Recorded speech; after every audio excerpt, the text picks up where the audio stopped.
Pour fabriquer votre masque cheveux maison, donc hydratant et nourrissant, il va vous falloir de l'huile de coco et du gel d'aloe vera, un bol pour faire votre mélange et une grosse cuillère pour faire le dosage. Alors le dosage se fait en fonction de la longueur de vos cheveux.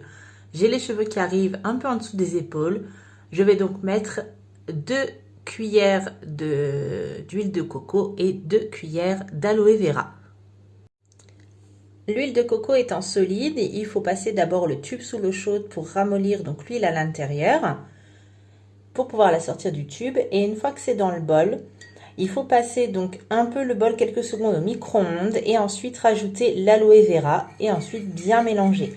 Donc comme c'est une préparation à base d'huile, la quantité est largement suffisante pour des cheveux qui arrivent un peu en dessous des épaules. Pour l'application, on étale donc uniquement sur les longueurs, c'est pas la peine de mettre sur le cuir chevelu. Et ensuite, on emballe le tout dans un foulard ou une serviette. Donc là, j'ai mis mon foulard et je peux laisser poser minimum 1 heure. On peut laisser poser toute la nuit si besoin. Ça ne fait pas de mal aux cheveux, ce ne sont que des produits naturels. Donc moi, je vais le laisser peut-être un peu plus d'1 heure et puis après, on se retrouve pour la suite. Donc là, mon masque a posé un peu plus de 2 heures et maintenant, vous pouvez rincer et laver vos cheveux avec votre shampoing habituel. Donc moi, je vous conseille celui-ci parce que c'est un shampoing que vous pouvez faire sur mesure avec les actifs qui conviennent à votre type de cheveux. Et en plus, il est bio, vegan et français.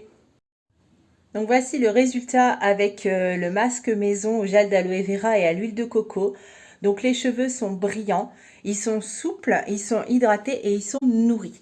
Voilà, donc c'est un masque entièrement naturel. Donc j'ai utilisé des produits de chez moi. Donc pour toutes les informations que vous avez besoin, vous n'hésitez pas à m'écrire.